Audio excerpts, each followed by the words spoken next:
নয়, রায় জানানোর প্ল্যাটফর্ম নয়, বাংলা টেলিভিশনে প্রথমবার সোজাসুজি প্রশ্নের T20।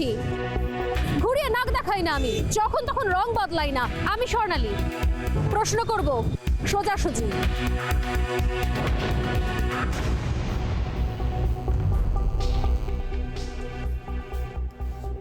করোনা, মৃত্যু, হাহাকার, কান্না, দ্বিতীয় ঢেউয়ের সময় সেই দুঃস্বপ্নের ছবি আর আমরা দেখতে চাই না। কিন্তু উদ্বেগের যেন শেষ নেই। ডেল্টা এবং ডেল্টা প্লাসের পর এবার ওমিক্রন নামে নতুন রূপে হাজির করোনা ভাইরাস, যা এর আগের সব প্রজাতির থেকে সবচেয়ে বিপজ্জনক বলছেন বিশেষজ্ঞরা। কারণ টিকার কার্যকারিতা কমিয়ে দিতে পারে এই ভাইরাস। আফ্রিকায় ইতিমধ্যে মিলেছে করোনার এই নতুন প্রজাতির নমুনা। সূত্রের খবর, ইতিমধ্যে বিষয়টিকে যথেষ্ট গুরুত্ব সহকারে দেখছে কেন্দ্রীয় স্বাস্থ্য মন্ত্রক। এ বিষয়ে প্রধানমন্ত্রীর দপ্তরে উচ্চ পর্যায়ের বৈঠক হয়েছে। তবে এসবের মধ্যেই উঠছে বেশ কিছু প্রশ্ন। দ্বিতীয় ঢেউ কমতেই রাজ্য কিংবা কেন্দ্র দুই সরকারই কি কোভিড নিয়ন্ত্রণে যথেষ্ট সচেষ্ট হয়েছে? ইডেন গার্ডেন্সে প্রায় ৭৫% দর্শক নিয়ে আন্তর্জাতিক ম্যাচ হচ্ছে, ভোট হচ্ছে এবং বাজারে করোনা বিধি প্রায় উধাও।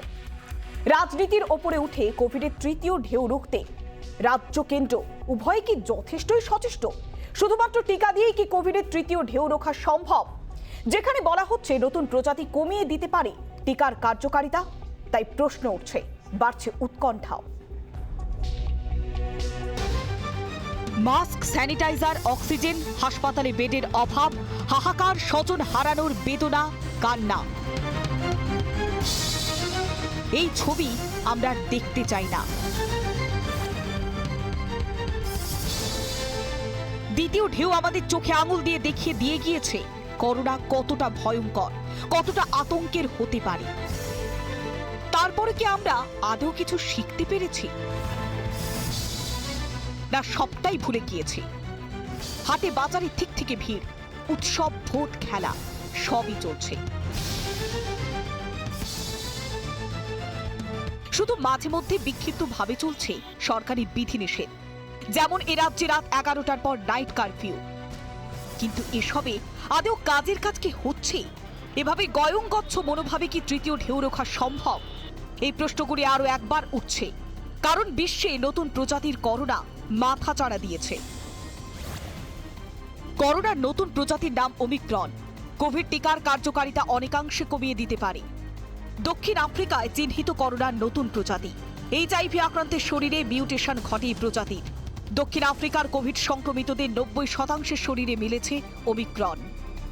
ওমাইক্রন এই ভেরিয়েন্টটি এখনো অবধি হু বলেছে is a variant of concern. এটাতে নাকি খুব হাই সংক্রমণ হচ্ছে এবং দের ইজ এ চান্স যে এটা নাকি বাতাসের থ্রুতে ট্রান্সমিট করতে পারে, এয়ারবোর্ন হতে পারে আর কি। এগুলো সবই হচ্ছে এখন আন্দাজ।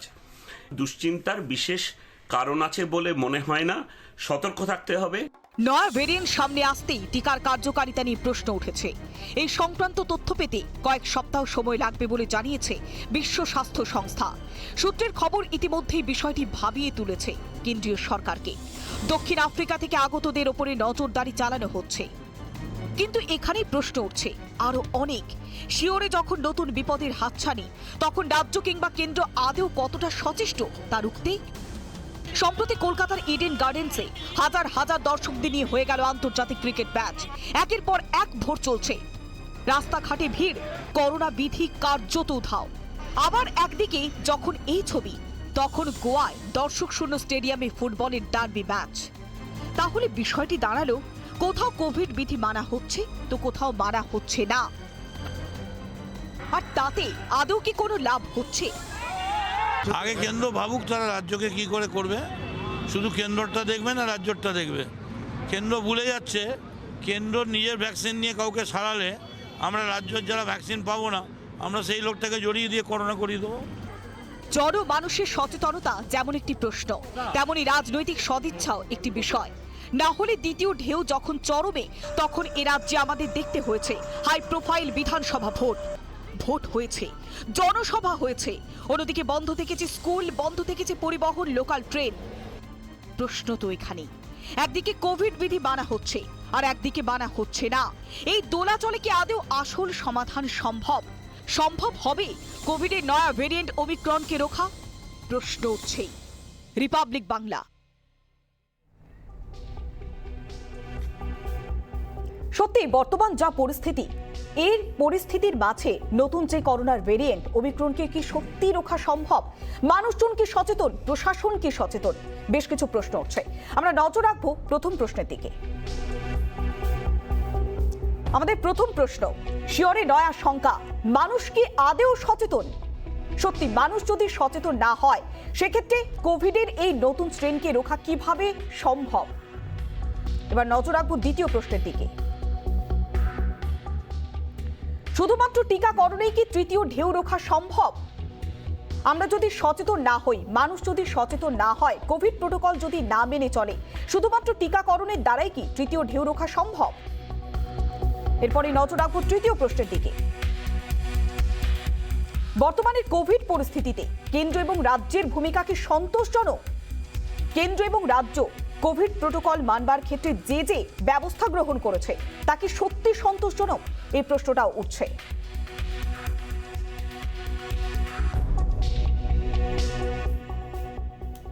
করোনার দ্বিতীয় ঢেউ আমাদের চোখে আঙুল দিয়ে দেখিয়ে দিয়েছে কোভিড কতখানি মারাত্মক হতে পারে। মানুষজন অক্সিজেন সিলিন্ডারের জন্য হাহাকার করেছে, প্রিয়জনকে হারিয়েছে। কিন্তু যখনই করোনার দ্বিতীয় ঢেউ উধাও হয়েছে, মানুষজনও ঢিলেঢালা মনোভাবের মধ্যে বুঁদ হয়ে গিয়েছে। কিন্তু এখনো তো কোভিড শেষ হয়নি, তৃতীয় ঢেউ দরজায় কড়া নাড়ছে। আর এর মাঝেই করোনার যে নতুন ভেরিয়েন্ট, যে ওমিক্রন, তাও বেশ খানিকটা ভয় দেখাচ্ছে। সত্যি কতখানি ভয়ঙ্কর, আর কিভাবেই বা এই পরিস্থিতি থেকে পরিত্রাণ মিলবে, আমরা আলোচনা করব। আমাদের সঙ্গে যে অতিথিরা রয়েছে, আলাপ করিয়ে দেবো তাদের সঙ্গে। আমাদের সঙ্গে রয়েছেন বিশিষ্ট চিকিৎসক ডক্টর শিবব্রত ব্যানার্জি, স্বাগত জানাবো রিপাবলিক বাংলায়। আমাদের সঙ্গে রয়েছেন বিশিষ্ট চিকিৎসক ডক্টর অরুণ সিং, স্বাগত জানাবো রিপাবলিক বাংলায়। আমাদের সঙ্গে এছাড়াও রয়েছেন বিজেপির মুখপাত্র রাজর্ষি লাহিড়ী এবং রয়েছেন রাজনৈতিক বিশ্লেষক অনিন্দ সিনহা রয়। প্রত্যেককেই স্বাগত জানাবো রিপাবলিক বাংলায়। প্রথমে আমরা একটু যাব ডক্টর সিং এর কাছে। করোনার যে নতুন ভেরিয়েন্ট ওমিক্রন কতখানি ভয়ঙ্কর, কতখানি প্রাণঘাতী হতে পারে? নমস্কার। দেখুন, এই কতগুলো জিনিস আমাদের জানা আছে, কতগুলো জিনিস আমাদের জানা নেই। একটা জিনিস জানবেন যে প্রত্যেক 2 মাসে করোনার ভেরিয়েন্ট বেরোবে। কিছু কিছু ভেরিয়েশনস এমন হবে যেটা কনসার্নের থাকে, কিছু ভেরিয়েন্টস ইন্টারেস্টে থাকে। সাধারণ মানুষের মানেটা কি? কনসার্ন মানে শুধু রোগ তাড়াতাড়ি ছড়িয়ে যাচ্ছে তা নয়। আমি যে ভ্যাকসিন নিলাম, আমার আগের বার করোনা হয়েছে, অ্যাম আই প্রোটেক্টেড? অর্থাৎ আমার যে অ্যান্টিবডিজ তৈরি হয়েছে সেটাকেই আমাকে নেক্সট অ্যাটাক থেকে আমাকে প্রোটেক্ট করছে না করছে না? দিস ইজ ভেরি, কেন যদি না প্রোটেক্ট করে তাহলে ভ্যাকসিনও অকজ হয়ে যায়। এবং এটাই সারা পৃথিবীর কনসার্ন, যে যেটা আজ পর্যন্ত আমাদের কাছে ভ্যাকসিন একটা অস্ত্র, সেই ভ্যাকসিনটা একটা বেসিস হয়েছে, সেখানে যদি ভেরিয়েশন বেশি হয়, স্পেশালি করোনার যে স্পাইক প্রোটিন, সেখানে অনেক বেশি মিউটেশন হওয়াতে এটা এখনও কিন্তু বৈজ্ঞানিকরা ভাবছি, আমি আজ এক্ষুনি বলছি যে সাউথ আফ্রিকান ভেরিয়েন্ট, এটা যেটা এখন বেরিয়েছে তার কথা বলছি না, আগের যে ভেরিয়েন্টটা বেরিয়েছে, যেটার একটা নাম্বার আছে B1.35.1, সেটাকে যদি আপনি ভ্যাকসিন দেন আর ইন্ডিয়ান যে ভেরিয়েন্ট আছে তাতে যদি ভ্যাকসিন দেন, তাহলে এতদিন সাউথ আফ্রিকান যে ভ্যাকসিনের ইফিকেসি কিন্তু কম। অর্থাৎ নতুন ভেরিয়েন্টের কথা বাদই দিয়ে দিন, আমাদের যে জানা ভেরিয়েন্ট আছে, ব্রাজিলে 2 রকম আছে, ইউকে আছে, এই ভেরিয়েন্টসগুলোতে ভ্যাকসিন কিন্তু সমানভাবে কাজ করে না। সাধারণ মানুষের জন্য আমি বলবো যে আপনারা ভেরিয়েন্টসের মধ্যে হারিয়ে যাবেন, অর্থাৎ নতুন করে ভাববেন, যেটা আমারই জানা নেই, আমি কোনো দর্শককে বলতে পারবো না, because it is an area of research. কতটা অ্যান্টিবডিজ এফেক্টেড হবে এটা নিয়ে WHO এখনও কাজ করছে। কিন্তু একটা জিনিস সত্য, যদি ভেরিয়েন্টসগুলোকে বন্ধ করতে হয়, তাহলে সারা পৃথিবী যেখানে যেখানে বড় পপুলেশন আছে, সবাইকে যেইটুকু ভ্যাকসিন আমাদের জানা আছে সেটাকে দ্রুত কমপ্লিট করতে হবে। যতদিন এটা টানবেন আপনি, ততদিন আপনি কিন্তু করোনাকে সুযোগ দিচ্ছেন টু চেঞ্জ ইটস কোর্স, এবং ততদিন চ্যালেঞ্জটা বাড়বে। নিশ্চয়ই। এই জায়গা থেকে আমরা একটু ডক্টর ব্যানার্জির কাছে যাব। ডক্টর ব্যানার্জি, যেটা ডক্টর সিং বললেন যে আমাদেরকে নিজেদের সচেতন হতে হবে এবং ভ্যাকসিনেশন যে পদ্ধতিটা, সেই ভ্যাকসিনেশনের দিকে বেশি করে নজর দিতে হবে। কিন্তু করোনার যে নতুন শ্রেণীর কথা আমরা বারে বারে বলছি, যে ওমিক্রন, যেটা সব থেকে বেশি ভয়ঙ্কর হচ্ছে, যে ভ্যাকসিনের যে কার্যকারিতা সেটাকে কমিয়ে দিচ্ছে, এটা কতখানি মারাত্মক হতে পারে? নতুন যে প্রজাতিটা আমরা ওমাইক্রন পেয়েছি, এটা ঠিক ভ্যাকসিনের বা টিকাকরণের কার্যকারিতা কমাচ্ছে না। টিকাকরণ করলে কি করা হয়? টিকাকরণের দ্বারা কৃত্রিমভাবে আমরা একজন মানুষকে ইনফেক্ট করি এবং তার ফলে সে সংক্রমণের ফলে দেহে অ্যান্টিবডি তৈরি করে ওই ভাইরাসটার এগেনস্টে। অ্যান্টিবডিটা আমার দেহে রইল। এবারে ধরুন নতুন একটা প্রজাতির ভাইরাস আমার দেহে ঢুকলো, তখন ওই অ্যান্টিবডিটা ওই ভাইরাসটাকে চিনে ফেলে, চিনে তাকে আক্রমণ করে এবং মেরে ফেলে। এটাই তো আমার টিকাকরণের মূল উদ্দেশ্য। কিন্তু ভাইরাসগুলো মিউটেশনের দ্বারা নিজেকে এমনভাবে পরিবর্তিত করছে যে এই অ্যান্টিবডি ওই ভাইরাসটাকে যে জিনিসটার দ্বারা চিনতে পারে। ধরুন আপনি শিবব্রত ব্যানার্জিকে চেনেন, তার চুলটা সাদা, মুখটা এরকম। আমি যদি মুখটা একটা মাস্ক পরে আসি আর চুলটা কালো করে ফেলি, তখন আর আমাকে চিনতে পারা যাচ্ছে না। ঠিক তেমনি এই অ্যান্টিবডিটা ওই ভাইরাসটাকে যে পয়েন্টের দ্বারা, যে অ্যান্টিজেনটার দ্বারা চেনার চেষ্টা করে, ও সেইটাকে মিউটেট করে ফেলে। তখন কি হচ্ছে, ভ্যাকসিনের দ্বারা দেহে যে অ্যান্টিবডিটা তৈরি হয়েছে কৃত্রিম পদ্ধতিতে, সেই অ্যান্টিবডিটা ওই ভাইরাসটাকে আর আটকাতে পারল না। সেখানটাতেই আমাদের টিকাকরণের ব্যর্থতা হয় এবং এটাকে বলা হয় ইমিউন এসকেপ। তো এই ইমিউন এসকেপটা কিন্তু এই যে নতুন ওমাইক্রন ভাইরাস যেটা হয়েছে তার ক্ষেত্রে হওয়ার সম্ভাবনা আছে। তার কারণ দেখা যাচ্ছে এটাতে রিইনফেকশন, অর্থাৎ পুনরায় যে লোকের একবার কোভিড হয়ে গেছে, দুবার কোভিড হয়ে গেছে, তাদের দেখা যাচ্ছে পুনরায় আক্রমণ সম্ভব হচ্ছে। সুতরাং রিইনফেকশন যদি হয়, তার মানে সেখানে একটা ইমিউন এসকেপ, অর্থাৎ এই অ্যান্টিবডিকে ধোঁকা দেওয়ার একটা প্রবণতা এই ভাইরাসটার মধ্যে থাকছে। ডক্টর সিং, আপনি কেন্দ্রীয় স্বাস্থ্য উপদেষ্টা হিসেবে দীর্ঘদিন কাজ করছেন। সেক্ষেত্রে আমরা দেখলাম যে কেন্দ্রীয় সরকারও যথেষ্ট তৎপর এই বিষয়টিকে নিয়ে, কেননা দক্ষিণ আফ্রিকা থেকে যারা আসছে তাদেরকে কোয়ারেন্টাইনে পাঠানো হচ্ছে নতুন এই স্ট্রেনটার জন্য। সেক্ষেত্রে আমাদের রাজ্যের দিকে যদি আমরা একটু তাকাই, অন্যান্য রাজ্য মহারাষ্ট্র এবং রাজস্থান, তারা কোভিডের জন্য নতুন যে নির্দেশিকা জারি করেছে, সেক্ষেত্রে আমাদের রাজ্যের ক্ষেত্রেও কি এই ধরনের কোনো পদক্ষেপ গ্রহণ করা দরকার? কেননা স্কুলগুলো খুলে গিয়েছে, ছোটদের স্কুলে যাওয়ার জন্য একটা তড়িঘড়ি ব্যবস্থা করা চলছে, পাশাপাশি লোকাল ট্রেনগুলো চলছে, আবার পুরসভা নির্বাচনের দামামা বেজে গিয়েছে। তাহলে এই পরিস্থিতিতে রাজ্যের কি করণীয় থাকতে পারে? না, দেখুন, আমি দুটো জিনিস ক্ল্যারিফাই করি। একটা হচ্ছে আমরা বিভিন্ন দেশের নামে এটাকে করি, অলরেডি এটা একটা সারা বিশ্বে ডিবেট হচ্ছে যে আমরা যখন ইউকে স্ট্রেন বলি, তার এই মানে নয় যে ওটা ইউকেতেই আছে, ওটা ইউকে থেকে ফার্স্ট রিপোর্টেড হয়েছে। ভাইরাস বিভিন্ন দেশে হয়েছে। ফলে আজকে যেটা আপনি সাউথ আফ্রিকান স্ট্রেন বলছেন, মানে ওখানে সাউথ আফ্রিকার ভাইরাস কোনো স্পেশাল নয়, ভাইরাস মিউটেট করছে এবং সেটা ইন্ডিয়াতে হতে পারে। আমি এই জন্যে বলছি যে আমি নিজে এটা জিনোম রিসার্চ করছিলাম বাচ্চাদের ওপরে, এবং it is a matter of fact যে ইউকে স্ট্রেনটা আমরা কিন্তু ইন্ডিয়াতে যখন সাইমালটেনিয়াসলি রিপোর্টেড হচ্ছে, অ্যাকচুয়ালি জিনোমে কী হয়, স্যাম্পলগুলো রেখে দেওয়া হয়, পরে অ্যানালিসিস করা হয়, ফলে ওটা ইউকে স্ট্রেন হয়ে গেল, ওটা ইন্ডিয়া স্ট্রেনও হতে পারে if you had reported it earlier. So I think যে এই আপনি সাউথ আফ্রিকা থেকে বন্ধ করে দেওয়ার মানেই হচ্ছে যে আমাদের দেশে মিউটেশন হবে না, এটা কিন্তু নয়।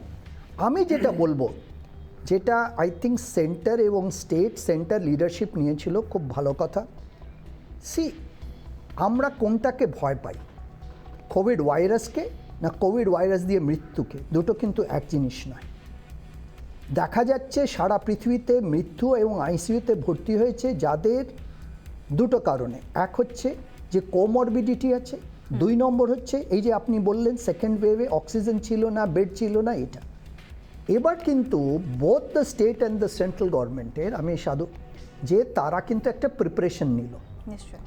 I never believe যে বাচ্চাদের থার্ড ওয়েভ হবে। On record I have always said that there will be no third wave, because যেটুকু আমি বলেছিলাম যে হঠাৎ করে যদি ভ্যারিয়েন্ট পাল্টে যায় খুব করে তাহলে হবে, আদারওয়াইজ আমাদের যা বাচ্চাদেরও ইমিউনিটি দেখা গেছে in all the studies it is 90% +। অর্থাৎ বাচ্চারা সিমটমস না হলেও বাড়িতে রেখেও স্কুল কলেজ বন্ধ করলেও এরকম নয় যে তাদের কোভিড হয়নি। এবার তাহলে আমাদের করণীয় কী আছে সাধারণ মানুষে এবং স্টেট গভর্নমেন্টের? আমি দুটো কথা বলবো। যেরকম বেড সংখ্যা বাড়িয়েছেন, the whole world will have to spend more money on health, and that health has to be assured health, not insured health. এবং এই assured health মানে আমাকে বেশি ডাক্তার নিতে হবে, আমাকে বেশি প্যারামেডিক্স নিতে হবে, আমাকে সাধারণ মানুষের বলতে হবে যে তুমি ফুটবল মাঠের জন্য চাঁদা দিতে পারো কিন্তু তোমাকে হাসপাতালের জন্যও চাঁদা দিতে হবে, কেন এটা হচ্ছে যে তোমার বেসিক বাঁচলে বাকিটা এনজয়মেন্ট পরে আসবে। So health has to become a very, very important sector in the life of human being. Second আমি বলবো যেটা সাধারণ মানুষ হচ্ছে হাইজিন। হাইজিন শব্দটা কিন্তু ইজ এ গ্রিক গড, যে বেসিক হাইজিন, এই আপনি মাস্ক বলুন, হাত ধোয়া বলুন, এগুলো কিন্তু হাইজিনের মধ্যে পড়ে। কমিউনিটি হাইজিন আছে, পার্সোনাল হাইজিন আছে, সোশ্যাল হাইজিন আছে। এগুলোকে স্কুল কলেজে শেখাতে হবে, বোঝাতে হবে। আমার মনে হয় যেটা আমাদের করণীয়, উই ক্যান ডিবেট এন্ডলেসলি যে এই vaccine this is better than this vaccine, this is there. Vaccine is a protector, let us utilise it to whatever extent it is there. কিন্তু আমার করণীয় কি? আজকে কিন্তু প্রত্যেক মানুষ যদি কোভিডের জন্য বাড়ি থেকে বেরোনো বন্ধ করে দিলে কিচ্ছু হবে না, please be assured. I know of people যারা মানে নানা রকম মাস্ক পরে এটা পরে তাদেরও হলো, because this virus has a global pandemic, you cannot stop it by certain way. সাময়িক একটু বন্ধ করতে পারেন, but no part of the world has been left out. আপনি দেখে নিন একেবারে মানে কখনো হয়তো এই চেনটাকে ব্রেক করা যেতে পারে, কিন্তু পুরো সার্কেলটাকে ব্রেক করা বাই টাইম। আমি চেনও ইউ বাই টাইম, কিন্তু এই বাই টাইমটা আপনি কি করবেন? The best thing which the central government did was বাচ্চাদের আপনি বেড বাড়িয়ে দিলেন। আজকে আপনি মনে করুন কোভিড-9 হলো, কিন্তু এই বেড আজকে ডেঙ্গি হচ্ছে, তার জন্য তো ইউটিলাইজ হবে। অর্থাৎ আমি কোভিডে মারা যাই, আমি ডেঙ্গিতে মারা যাই, আমি ম্যালেরিয়াতে মারা যাই, আমাদের দেশের যে পপুলেশন আছে, পপুলেশন ভিত্তিক ডাক্তার বেড রেশিও বাড়াতে হবে। This is the message. এবং পার্সোনাল হাইজিন ইমপ্রুভ করতে হবে।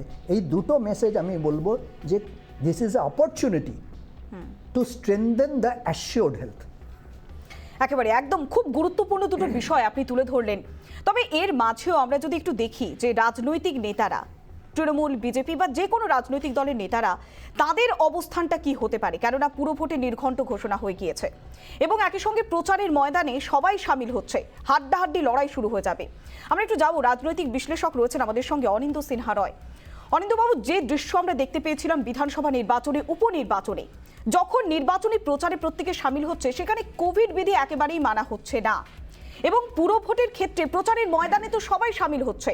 সেক্ষেত্রে রাজনৈতিক নেতারা কিভাবে প্রচার করবে বা কোভিড বিধি মানবার ক্ষেত্রে তাদের কি কোনো আলাদা প্রোটোকল বা আলাদা কোনো তারা প্রচার করবেন সাধারণ মানুষকে সচেতন করবার জন্য? তারাই তো জনসংযোগ করছেন এতদিন। বলিস পৌলমী, ডাক্তার সিং যে কথাটা বললেন সেটা শুনে আমি আশ্বস্ত হলাম। আপনি এখন যে ভ্যারিয়েন্টটা এসছে সেটা কোনোভাবেই আটকাতে পারবেন না। আপনি মাস্ক পরুন বা আপনি যাই করুন, এটা অনেক সময় এটা বলছে এটা এয়ারবোনও হতে পারে। আপনি বলুন তো এয়ারবোন হলে আপনি কি করবেন? ব্যাপারটা সেটা নয়, তবে কি আমাদের প্রিকশন নিতে হবে। ডাক্তার সিং খুব ভালোভাবেই বললেন, হসপিটালে বেড বাড়াতে হবে, যদি কোনো আমাদের কেউ এফেক্টেড হয় তার সঙ্গে লড়াই করতে হবে এবং তাকে বাঁচিয়ে নিয়ে আসতে হবে। এটাই চ্যালেঞ্জ।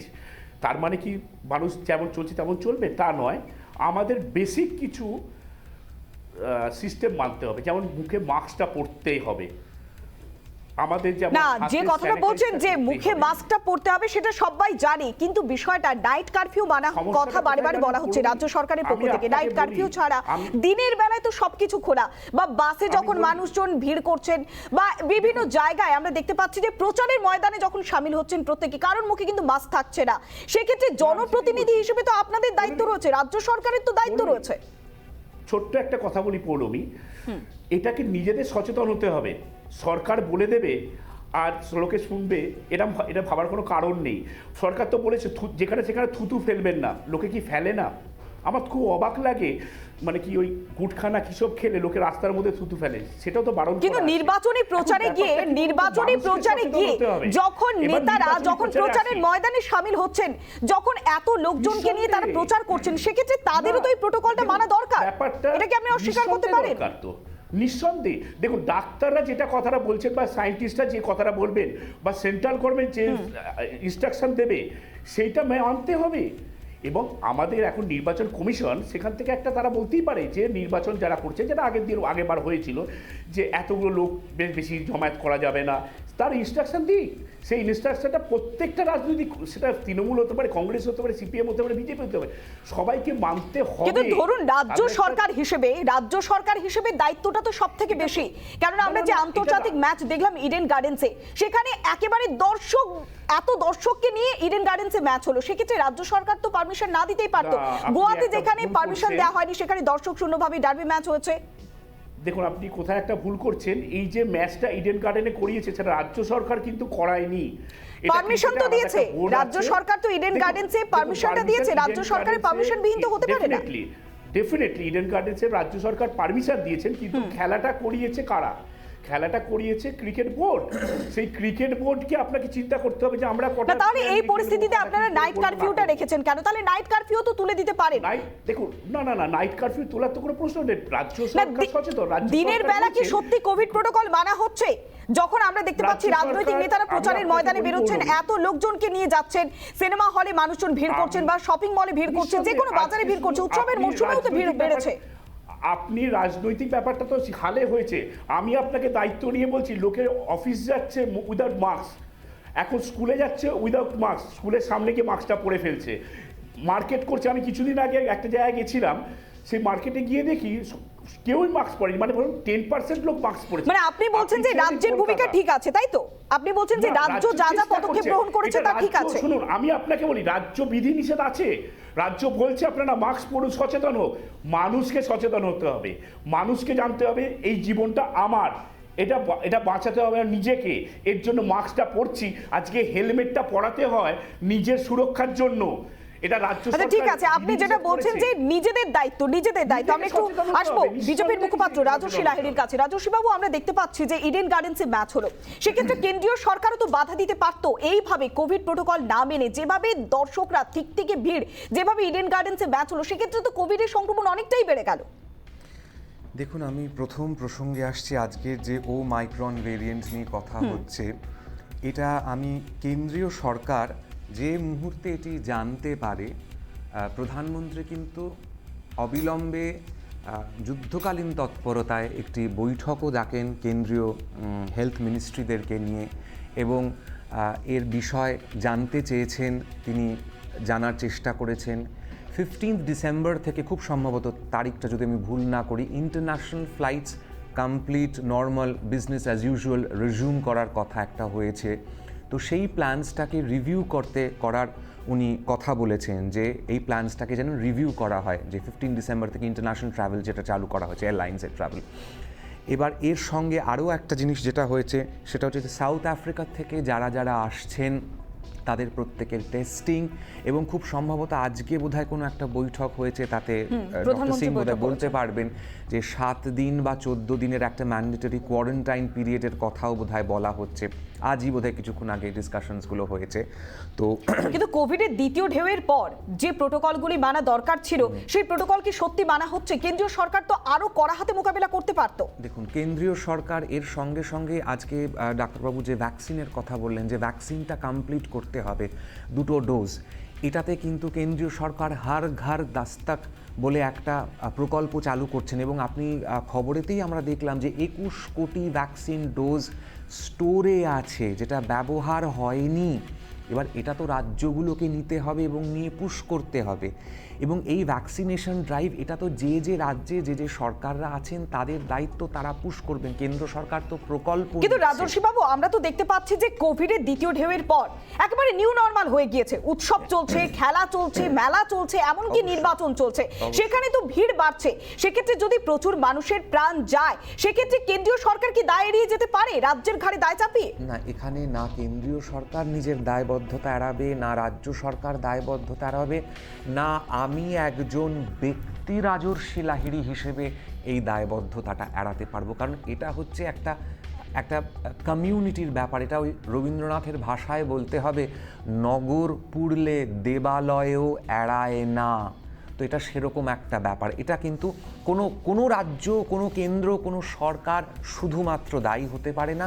এটা আমাদের দেখুন আজকের দিনে দাঁড়িয়ে একটা বিশ্ব এমন একটা জায়গায় পৌঁছেছে, হয়তো দেখবেন নতুনভাবে আমরা ভাবনা চিন্তা করবো। ইনফ্যাক্ট ইলেকশনসটাকে নিয়েও, যেরকম আমেরিকাতে ইলেকশনসটা হয় বড় সুন্দরভাবে দেখতে লাগে। ইনফ্যাক্ট আমি তাহলে সেটা আমাদের এই দেশে কেন সেটা প্রযোজ্য হচ্ছে না কেন? না দেখুন, আমাদের দীর্ঘকালীন ধরে একটা আমাদের মোড অফ কমিউনিকেশনসটা কমপ্লিট না, আমরা দেখতে পাচ্ছি রাজর্ষি বাবু যে সবকিছুই হয়ে যাচ্ছে, শুধুমাত্র স্কুল কলেজ বন্ধ থাকছে, নির্বাচন চলছে, খেলা চলছে, মেলা চলছে, সবকিছুই হচ্ছে, কোভিডের সংক্রমণও বাড়ছে, নতুনের পর নতুন স্ট্রেন আসছে। সেক্ষেত্রে কোথাও গিয়ে ঢিলে ঢালা মনোভাবটাই তো সামনে আসছে। আমরা এবার একটু ডক্টর অরুণ সিং এর কাছে যাব, কেন্দ্রীয় স্বাস্থ্য উপদেষ্টা। সেক্ষেত্রে আপনি দীর্ঘদিন ধরে এই কাজের সঙ্গে যুক্ত, রাজনৈতিক নেতাদের যে আকচি আপনি নিজেও শুনতে পেলেন। সেক্ষেত্রে এই যে ওমিক্রনকে মোকাবেলা করবার জন্য সবার আগে কি প্রয়োজন? না দেখুন, আপনি খুব সঠিকভাবে বলছেন। প্রথম কথাটা হচ্ছে it is more than a ইয়ার, 2 বছর প্রায় চলতে চলে, যদি 2020 থেকে আমি ধরি একদম। ফলে অনন্তকালে খেলাও বন্ধ হবে না, মাঠও বন্ধ হবে না। এবং যেটা খুব সুন্দর করে বলা হয়েছিল যে কোভিড, আমি আবার বলছি, যদি হঠাৎ করে মেজর ভেরিয়েন্ট না আসে তাহলে it has gone into a endemic zone, অর্থাৎ we have to live with. কিন্তু ইন্ডিয়ার কাছে একটা বড় চ্যালেঞ্জ আছে, এটা ভুলে গেলে হবে না। ইন্ডিয়ার কাছে টিবিও আছে, ইন্ডিয়ার কাছে ম্যালনিউট্রিশনও আছে, ইন্ডিয়ার কাছে ডেলিভারিও আছে। এবং আমি বারে বারে বলছি, এই সময় দেখা গেল সেকেন্ড ওয়েভে, ফার্স্ট ওয়েভের পরে মানুষ ঘর থেকে বেরোয়নি, তার ডায়াবেটিস আছে, তার ক্যান্সার আছে, সে কিন্তু চিকিৎসা নেয়নি, এই ভয় যে বাইরে বেরোলে আমার কোভিড হবে। দেখা গেল তার যখন কোভিড হলো, তাকে প্রাণে বাঁচানো গেল না। Comorbidities form a very important. আমি বলবো যে this requires two kind of statesmanship. One is a global statesmanship, one is a Indian statesmanship.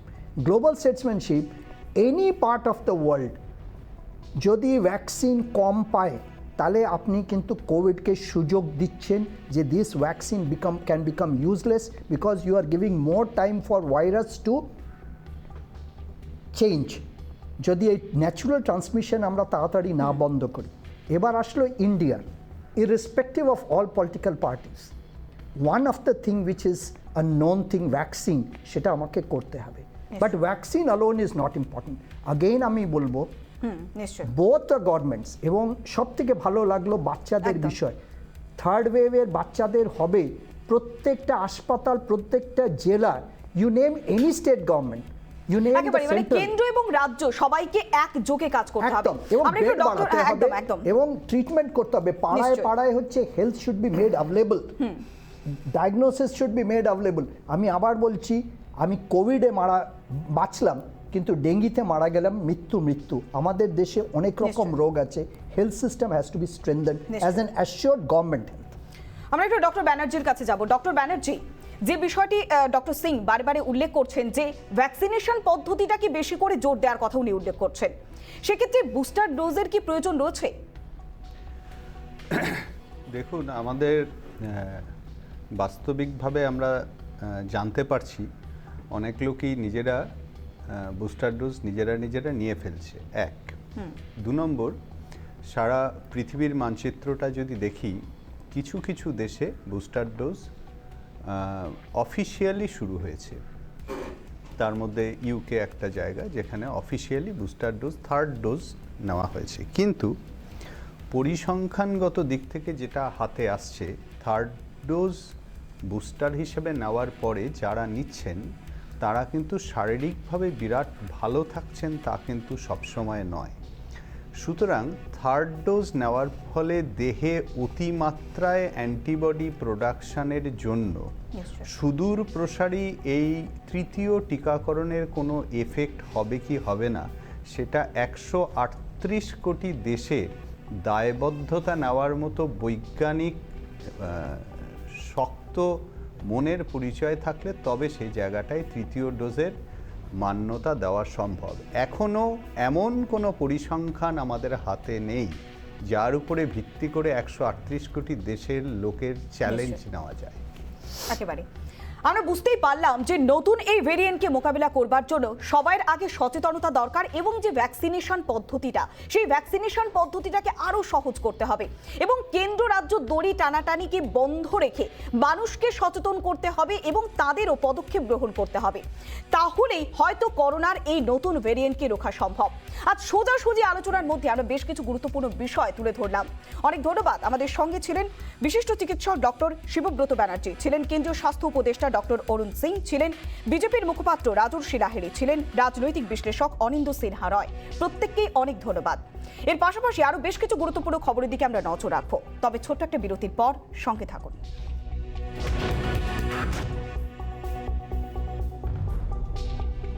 Kolkata পুর ভোটে তৃণমূলের প্রার্থী তালিকা প্রকাশের 24 ঘন্টার মধ্যেই বিতর্ক।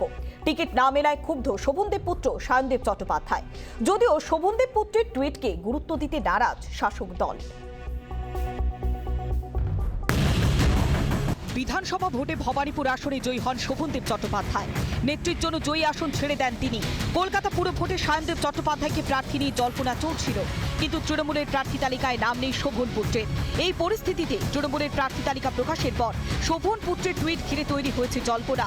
টুইটে তিনি লেখেন, যখন ওদের আত্মত্যাগ দরকার ছিল ওরা আশ্বস্ত করেছে, যখন আত্মত্যাগ করলেন ওরা বলল এখনো সময় আসেনি। সার কথা, সময় আসা পর্যন্ত অন্যের জন্য তালি বাজাও। যদিও তৃণমূল নেতৃত্ব অবশ্য সায়নদেবের টুইটকে গুরুত্ব দিতে নারাজ। সবাইকে নিয়েই দল কোনটায় কাকে রাখবে সেটা দল বসে ঠিক করবে, এটা ব্যক্তিগত কোনো ইয়ে না। এ নিয়ে শাসক দলকে খোঁচা দিয়েছে রাজ্যের বিরোধী রাজনৈতিক দল। অনেকে পেয়ে গেছে, নেতা মন্ত্রীর ছেলেরা, উনি পাননি, দুঃখ প্রকাশ করেছেন।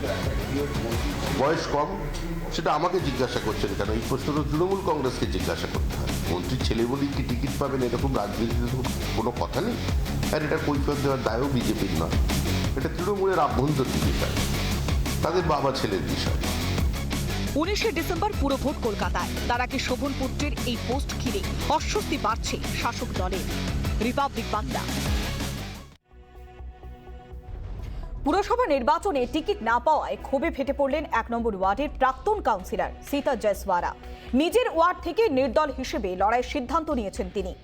মমতা বন্দ্যোপাধ্যায়ের সিদ্ধান্ত অমান্য করেছে দলেরই একাংশ। চাঞ্চল্যকর অভিযোগ সীতার। যে আকাঙ্ক্ষা চাহিদা সেটা পূরণ না হলে তার মধ্যে কখনো ক্ষোভের সঞ্চার হয়, সেটা প্রকাশ করে। দিদির ঘরে কিছু লবিবাজি চলছে, যারা দিদির উপরে কথা বলতে চাইছে।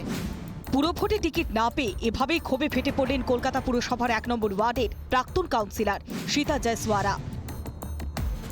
শুধু তাই নয়, প্রশ্ন তুললেন দলের অন্দরেই কি রয়েছে মতানৈক্যের বীজ।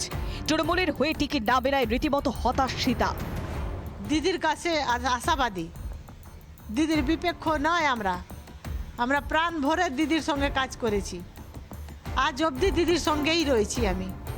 আমার খুব অপমান, লজ্জিত মনে হচ্ছে কি আজকে তৃণমূল করে এই অপমানটা আমাকে কেন দেওয়া হলো। যদি না দেওয়ার থাকতো আগেই বলে দিত কি তোমাদেরকে টিকিট দেওয়া হবে না। পুরো ভোটে নিচের ওয়ার্ডে নির্দল প্রার্থী হিসেবে দাঁড়ানোর সিদ্ধান্ত নিয়েছেন সীতা জয়সওয়ারা। আমি নির্দল প্রার্থী হিসেবে দাঁড়াবো। আপনি কি এটা একদম ডিসিশন নিয়ে নিয়েছি। সীতার ক্ষোভকে খুব একটা গুরুত্ব দিতে রাজি নয় তৃণমূল কংগ্রেসের শীর্ষ নেতৃত্ব। সীতা জয়সওয়ারা ছাড়ছেন আর সীতারাম জয়েন করছেন, এরকম হচ্ছে আর কি। মানে এক সীতা ছাড়ছে আরেক সীতা আসছে। বিলকিসু তো সীতাই, হিন্দু মুসলমান আমাদের কাছে নয়। বিলকিসু তো মা, বিলকিসু মেয়ে। সীতা অত্যন্ত ভালো মেয়ে, আমরা ওকে বোঝালেও রাজি হবে। এটা খুব একটা বড় ব্যাপার না, আমরা সীতাকে রাজি করাতে পারবো, এই বিশ্বাসটা আছে। সীতা জয়সওয়ারার ক্ষোভকে পাল্টা কটাক্ষ করেছেন বিজেপি নেতা শোভিক ভট্টাচার্য।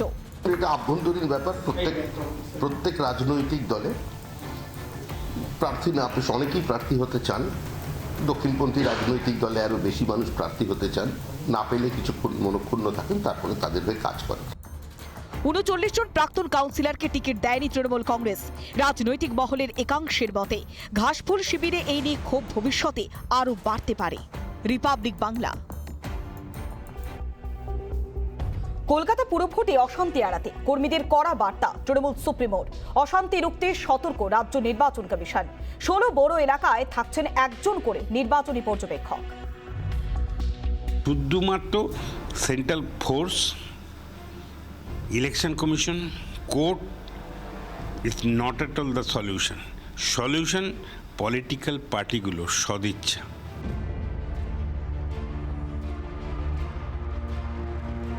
রাজনৈতিক সদিচ্ছা কি থাকছে? পঞ্চায়েত হোক বা পুরসভা, ভোটে অশান্তি চেনা ছবি হয়ে উঠেছে বাংলায়। বিধানসভা উপনির্বাচনের পর এবার মিনি মহাকরণের লড়াইয়েও সেই অশান্তির ইঙ্গিত। ত্রিপুরার প্রসঙ্গ টেনে হুঁশিয়ারি দিয়েছেন তৃণমূল মুখপাত্র কুণাল ঘোষ। ভোট চাই, আমরা অশান্তি চাই না, নইলে আমরা কলকাতায় ফিরে আমাদের নেতৃত্বকে অনুরোধ করব, যে গণতন্ত্র ত্রিপুরা আমায় শিখিয়েছে সেই গণতন্ত্র পশ্চিমবঙ্গে।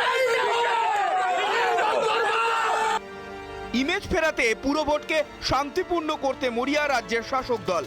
সূত্রের খবর, কলকাতায় অবাধ ও শান্তিপূর্ণ ভোট করাতে বেশ কিছু পদক্ষেপ নিয়েছে রাজ্য নির্বাচন কমিশন।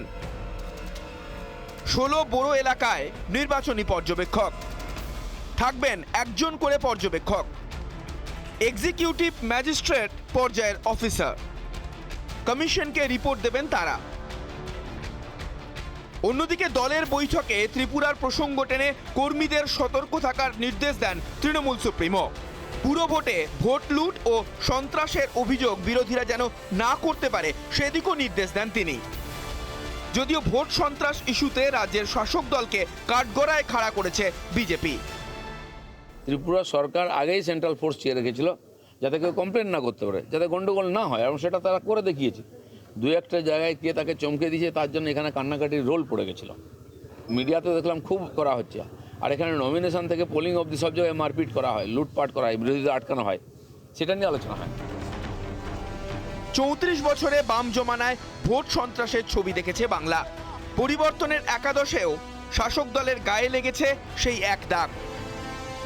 ২১-এর বিধানসভা ভোটে সন্ত্রাসের অভিযোগ সামনে এসেছে। সুপ্রিম নির্দেশে ভোট সন্ত্রাস তদন্তে সিবিআই। রাজ্যে আক্রান্ত জাতীয় মানবাধিকার কমিশন। পুরো ভোটের আগে সেই দাগ মুছতে আসরে তৃণমূল সুপ্রিমো। রিপাবলিক বাংলা। ঠিক কেমন হবে কলকাতা পুর ভোটের বিজেপির প্রার্থী তালিকা, তা নিয়ে দিনভর মেগা বৈঠক করল বিজেপির নির্বাচনী কার্যালয়ে নির্বাচনী কমিটির সদস্যরা। এই খবর নিয়ে ফিরে আসছি, তবে ছোট্ট একটা বিরতির পর। সঙ্গে থাকুন। কলকাতা পুর ভোটের প্রার্থী তালিকা নিয়ে দিনভর মেগা বৈঠক বিজেপি নির্বাচনী কার্যালয়ে। গোটা কলকাতাকে কয়েকটি অঞ্চলে ভাগ করে তার দায়িত্ব বন্টন করা হলো। সূত্রের খবর যে 2 থেকে 1 দিনের মধ্যেই ঘোষণা হতে পারে তৃণমূল কংগ্রেসের। পাশাপাশি যখন তৃণমূল কংগ্রেসের প্রার্থী তালিকা ঘোষণা করা হয়ে গিয়েছে, তাই তড়িঘড়ি বিজেপি প্রার্থী তালিকা প্রকাশ করতে পারে, তবে সময়টা লাগবে 2 থেকে 1 দিন। এবং প্রার্থী তালিকার পাশাপাশি নজর দেওয়া হয়েছে সংগঠনে। বেশ কয়েকটি ওয়ার্ডকে তারা টার্গেট করেছে, সে কারণেই এক একজন করে বিধায়ক 5টি ওয়ার্ডের দায়িত্ব পাচ্ছেন। বেশ কয়েকটি ওয়ার্ডকে নজর রেখে গুরুত্বপূর্ণ সিদ্ধান্ত নিয়েছে বিজেপি। হেস্টিংসে রাজ্য বিজেপির নির্বাচনী কার্যালয়ে শনিবার ছিল দিনভর ব্যস্ততা। কলকাতার পুরো এলাকাকে মূলত দুভাগে ভাগ করে নিয়ে বৈঠক হয়। প্রথমে উত্তর কলকাতা ও পরে দক্ষিণ কলকাতা। পুরো ভোটে গোটা কলকাতার পর্যবেক্ষক হিসেবে কাজ করবেন অর্জুন সিং, রাজু ব্যানার্জি, জ্যোতির্ময় সিং মাহাতো। প্রতি 5টি ওয়ার্ডের দায়িত্বে একজন করে বিধায়ককে নিয়োগ করার সিদ্ধান্ত নিয়েছে বিজেপি। বিশেষ কয়েকটি ওয়ার্ডকে পাখির চোখ করে রণকৌশল সাজানো হচ্ছে। আমাদের এখনো পর্যন্ত মেয়রের প্রার্থী ঘোষণা না করি আমরা নির্বাচনে ক্ষুব্ধ বিক্ষুব্ধ খণ্ড বিখণ্ড এই রাজনীতি বিজেপির নয়। যারা বিজেপির মতাদর্শে বিশ্বাস করে, বিজেপির চলার পথের উপরে আস্থা রাখবেন, পশ্চিমবঙ্গের এই রক্তাক্ত রাজনৈতিক সন্ধিক্ষণে গণতন্ত্র পুনঃপ্রতিষ্ঠার লক্ষ্যে যারা আসবেন, যদি মনে করেন, আমরা যদি মনে করি যে থাকবে, তাহলে আমরা তাদের প্রার্থী করব। উত্তর ও দক্ষিণ কলকাতাকে কয়েকটি অঞ্চলে ভাগ করে তাদের দায়িত্ব বন্টন করে দেওয়া হয়েছে।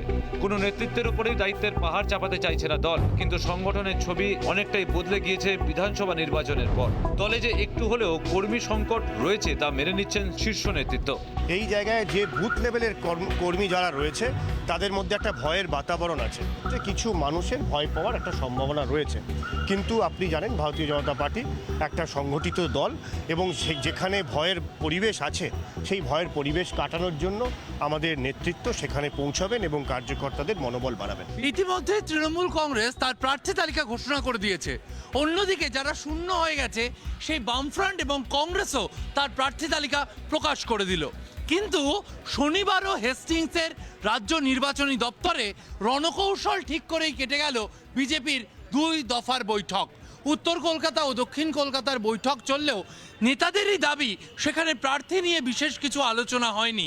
যদিও কর্মীদের একাংশের মত এরপর প্রার্থী তালিকা ঘোষণা হলে তারা প্রচারের জন্য যথেষ্ট সময় পাবেন না। কেরুয়া শিবির সূত্রে খবর, রবিবার বা সোমবারই ঘোষণা হতে পারে পূর্ণাঙ্গ প্রার্থী তালিকা। ক্যামেরায় সঞ্জয় নাইয়ার সঙ্গে শিবাশিস মৌলিক, রিপাবলিক বাংলা, কলকাতা। পরিষেবা ব্যাহত না করেই ফের আন্দোলনে সামিল এসএসকেএমের নার্স এবং স্বাস্থ্যকর্মীরা।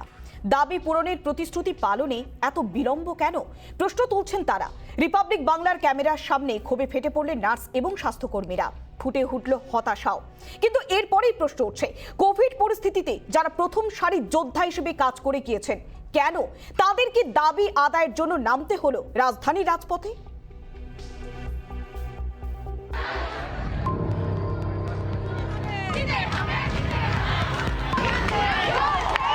এই মুহূর্তে বিক্ষোভ দেখাচ্ছেন তারা বলছেন এই আন্দোলন চলছে যেমন চলবেই। তারা বলছেন তাদের যে বেতন বৈষম্য, সেই বেতন বৈষম্য অবিলম্বে দূর করতে হবে। বদলি করা হচ্ছে অনৈতিকভাবে, তার আমরা জবাব চাইছি কেন আমাদের বদলি করা হয়েছে। আর আমাদের ন্যায্য পে স্কেল আমাদেরকে দিতে হবে, সম কাজে সম বেতন আমাদেরকে অবশ্যই দিতে হবে।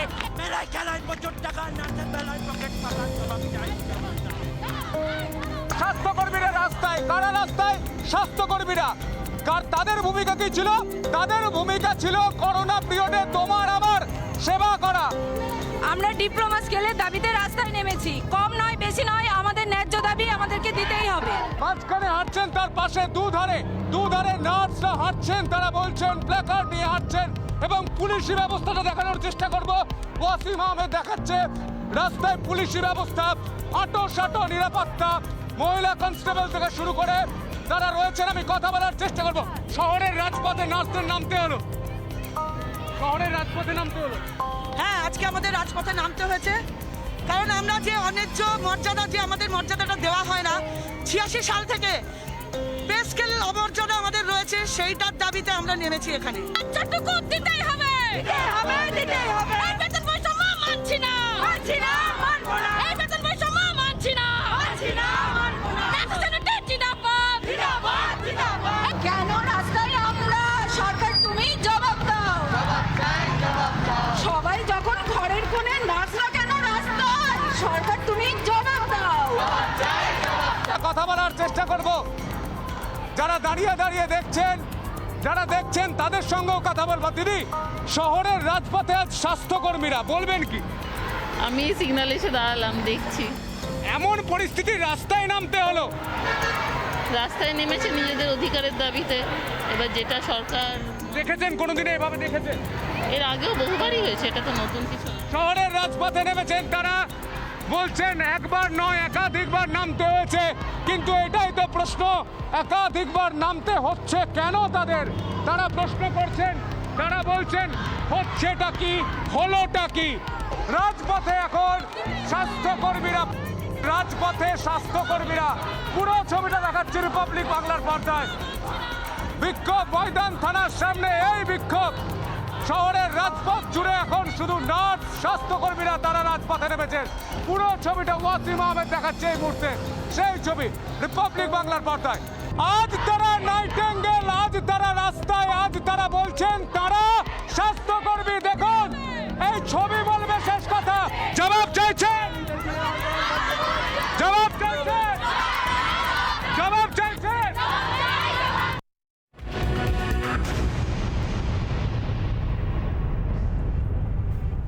প্রকাশ্যে বন্দুক হাতে তৃণমূল পঞ্চায়েত প্রধানের আত্মীয়। মালদার হরিশ্চন্দ্রপুরের মালিয়র 2 নম্বর গ্রাম পঞ্চায়েত প্রধানের দেওরকে দেখা গেল বন্দুক হাতে প্রশিক্ষণ নিতে। বন্দুক চালানোর ভিডিও ভাইরাল হতেই অস্বস্তিতে তৃণমূল।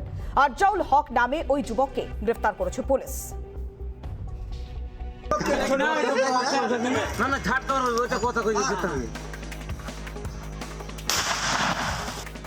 বন্দুক চালানোর প্রশিক্ষণ নিচ্ছেন তৃণমূল নেতা, উৎসাহ দিচ্ছেন অন্যরা। ভিডিও ভাইরাল হতেই চাঞ্চল্য মালদহের হরিশ্চন্দ্রপুরে। অভিযুক্ত আরজাউল হককে গ্রেফতার করেছে পুলিশ। ধৃত আরজাউল হরিশ্চন্দ্রপুরের মালিয়র 2 নম্বর গ্রাম পঞ্চায়েতের প্রধান তরিনা খাতুনের দেওর। ঘটনা প্রকাশ্যে আসতেই শাসক দলকে কটাক্ষ করেছে বিজেপি। হইচই করছে তখন ওই আরজাউল শেখকে অ্যারেস্ট করছে পুলিশ। সমস্ত কিছু জানা সত্ত্বেও অবলীলার ক্রমে এগুলোকে হতে দিচ্ছে, এগুলো কোনো খেলনা মনে করছে। কয়েকদিন আগে মালিয়র 2 নম্বর পঞ্চায়েত দখলকে ঘিরে উত্তপ্ত হয়ে ওঠে কাতলামারি এলাকা। সংঘর্ষে 2 জন গুলিবিদ্ধ হন। সেবার কাঠগড়ায় উঠেছিল তৃণমূলের গোষ্ঠীদ্বন্দ্ব। আর জাউলের বন্দুক প্রশিক্ষণের ভিডিও প্রকাশ্যে আসার পর নতুন করে এলাকায় অশান্তির আঁচ দেখছে বিরোধীরা। পশ্চিমবঙ্গে আইনের শাসন আছে, এটাই প্রমাণ করে যে অপরাধী যে দলের হোক না কেন প্রশাসন বা পুলিশ নির্ভয়ে তাদেরকে ধরতে পারে এবং তাদেরকে উপযুক্ত শাস্তি দেওয়ার ব্যবস্থা করতে পারে। মালিয়র গ্রাম পঞ্চায়েত বাম ও কংগ্রেসের দখলে থাকলেও পঞ্চায়েত প্রধান তরিনা খাতুন শাসক দলে নাম লেখান। তার বিরুদ্ধে অনাস্থা আনলে আদালতের দ্বারস্থ হন তরিনা। এলাকায় নতুন করে রাজনৈতিক অশান্তির আশঙ্কায় আতঙ্কে মালিয়র গ্রামের বাসিন্দারা। মালদহ থেকে রাজশ্রী প্রসাদের রিপোর্ট, রিপাবলিক বাংলা।